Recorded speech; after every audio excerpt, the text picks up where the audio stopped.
সুপ্রিয় দর্শক মণ্ডলী, জংশন ডিটিপি পক্ষ থেকে আপনাদের জানাচ্ছি প্রাণঢালা শুভেচ্ছা ও অভিনন্দন। আমি এখন এসেছি পাবনা-৪ আসনের নবনির্বাচিত মাননীয় সংসদ সদস্য জনাব অধ্যাপক আবু তালেব মণ্ডল মহোদয়ের কাছে।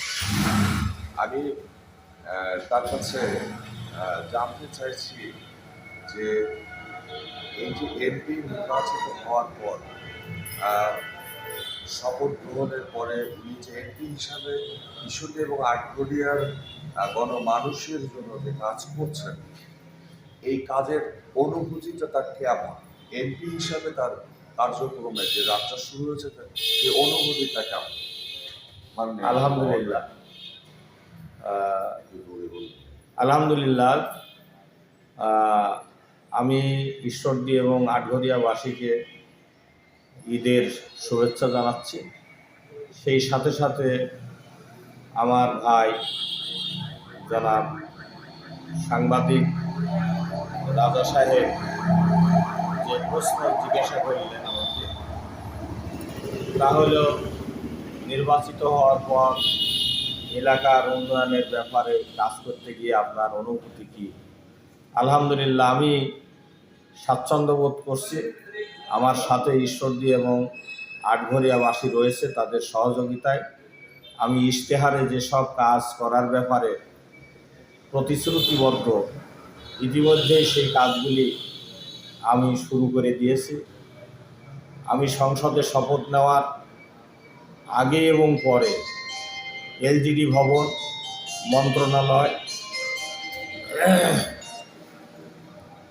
মন্ত্রণালয় সহ বিভিন্ন জায়গায় ইতিমধ্যে আমি নক করেছি। আপনারা জানেন দাসুরিয়া এবং মুলাডুলির যে রাস্তাটার বেহাল দশা, ইতিমধ্যেই আমি মন্ত্রণালয়ের সচিবের সঙ্গে যোগাযোগ করে সেই কাজটি করার অনুমোদন লাভ করেছি। 2-1 মাসের মধ্যেই এখানে সংস্কারের কাজ শুরু হবে ইনশাল্লাহ।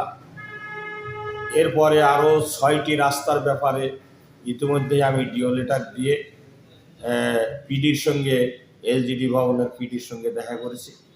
ঈশ্বরদীর 6টি গুরুত্বপূর্ণ রাস্তা, সেই রাস্তাগুলির সংস্কারের কার্যক্রম শুরু হবে ইতিমধ্যে। আর অর্থ বছর জুনের পরে যেসব নতুন রাস্তা করার প্রয়োজন, সেই রাস্তাগুলির ইতিমধ্যেই আমি প্রাক্কলন করেছি এবং সেই রাস্তাগুলির কাজও আমি করব। আপনাদের সহযোগিতা চাই এবং দোয়া চাই। আমি ইনশাআল্লাহ আশাবাদী যে ঈশ্বরদী এবং আটঘরিয়াকে আধুনিক ঈশ্বরদী এবং আটঘরিয়ায় পরিণত করব ইনশাআল্লাহ। সকলের সুস্বাস্থ্য এবং দীর্ঘায়ু কামনা করে আমার কথা শেষ করছি। আসসালামু আলাইকুম।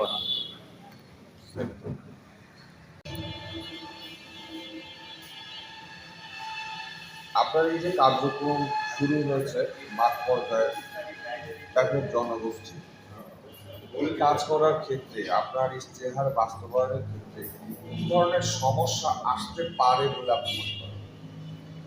এখানে সমস্যা আসতে পারে এটা আমি মনে করি না। তবে আমার একটু আকাঙ্ক্ষা ছিল এবং দেশবাসীরও আকাঙ্ক্ষা ছিল, হয়তো এবারে আমরা সরকার গঠন করলে কাজ করতে যত সহজভাবে আমি করতে পারতাম, সেইটা হয়তো করতে পারবো না।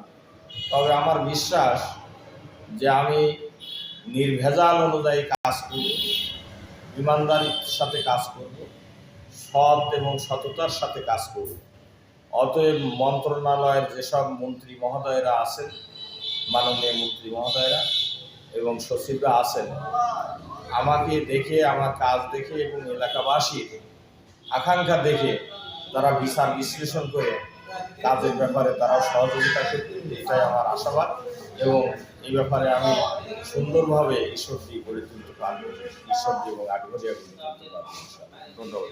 আচ্ছা, আপনার বাড়ির সামনে দেখলাম প্রচুর মানুষ, সাধারণ মানুষ, অসংখ্য মানুষ, ইনারা কি কারণে এসেছেন?